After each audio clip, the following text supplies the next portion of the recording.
Rated SPG. Striktong patnubay at gabay ng magulang ang kailangan. Maaaring may masiselang tema, lengguwahe, karahasan, sexual, horror o droga na hindi angkop.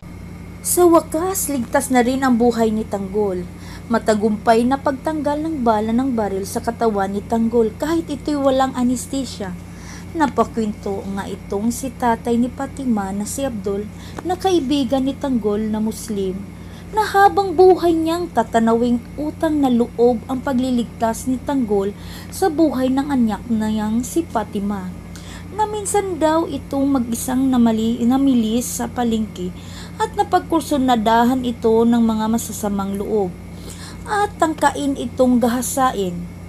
Buti na lang daw ay nakita daw ito ni Tanggol at pinagtatanggol niya ito sa masasamang loob at pinagbubugbog niya ito para maligtas si Fatima.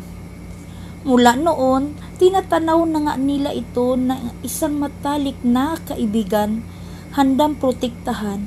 Babat pagsabak sa gulo itong si Tanggol ay dito siya sa bahay ni Abdul na takbo.